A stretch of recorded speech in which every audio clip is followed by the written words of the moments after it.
মলা মাছের নাম আমরা সবাই শুনেছি।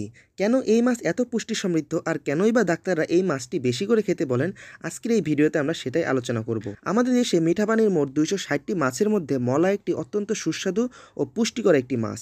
এই মাছটিকে বিভিন্ন এলাকায় বিভিন্ন নামে ডাকা হয়, মলা, মখা, মলা, মখি ইত্যাদি, যার বৈজ্ঞানিক নাম অ্যাম্বলাই ফারিনগরন মলা, ইংলিশে যাকে মলা কার্পেটও বলা হয়। মাছটি আগে প্রাকৃতিক জলাশয়ে প্রচুর দেখা মিললেও বর্তমানে খুব একটা পাওয়া যায় না। আপনি যদি 100 গ্রাম মলা মাছ খান তাহলে আপনি পাবেন 108 কিলো ক্যালোরির শক্তি, 17.1 গ্রাম প্রোটিন, 4.4 গ্রাম fat, 767 milligram calcium, magnesium, zinc এবং সোডিয়াম। তাছাড়াও এই মাছটিতে রয়েছে প্রচুর পরিমাণে ভিটামিন এ।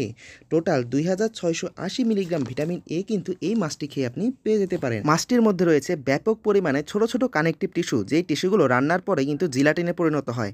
সেই জিলাটিনগুলো আমাদের শরীরের জন্য খুবই গুরুত্বপূর্ণ একটি পদার্থ। এই মাছটি শিশুদের ব্রেন ডেভেলপমেন্টের জন্য, রাতকানা রোগীদের জন্য, গর্ভবতী মহিলাদের জন্য এবং বিশেষ করে যাদেরকে হার্টের প্রবলেম রয়েছে তাদের জন্য অতীব গুরুত্বপূর্ণ।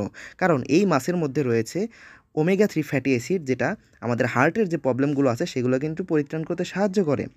যাদের প্রস্রাবে ইউরিক অ্যাসিডের মাত্রা অনেক বেশি, অর্থাৎ যাদের প্রস্রাবে দুর্গন্ধ একটু তুলনামূলক বেশি, তাদেরকে এই মাছের কাঁটাটা খাওয়া থেকে একটু দূরে থাকতে হবে। প্রথমেই বলেছিলাম এই মাছে রয়েছে প্রচুর পরিমাণে ভিটামিন এ। আমরা যদি মাছের টোটাল বডির দিকে তাকাই তাহলে আমরা দেখতে পাবো মাছের 1% ভিটামিন থাকে মাছের লেজের দিকে, মাছের 7% ভিটামিন এ পাওয়া যায় মাছের মাথার দিক এবং 39% ভিটামিন এ পাওয়া যায় মাছের পেটে। ইন্টারেস্টিংলি সবচেয়ে বেশি ভিটামিন এ কিন্তু থাকে এই মাছের চোখে। সুতরাং চোখটিকে না ফেলে সম্পূর্ণ মাছটিকে আমাদের খাওয়া উচিত এবং মনে রাখতে হবে মাছটিকে যত অল্প তাপে অল্প সময় রান্না করা যাবে পুষ্টিগুণ ততই ভালো থাকবে। যদি আমরা মাছটিকে বেশি ফ্রাই করে ফেলি তাহলে কিন্তু মাছের যে গুরুত্বপূর্ণ জিলাটিনগুলো রয়েছে এবং ওমেগা 3 ফ্যাটি অ্যাসিডগুলো রয়েছে সেগুলো কিন্তু নষ্ট হয়ে যাবে। আপনারা সবাই চেষ্টা করবেন প্রতি সপ্তাহে অন্তত একবার করে হলেও এই মলা মাছটি খাওয়ার জন্য। ধন্যবাদ ভিডিওটি সম্পূর্ণ দেখার জন্য।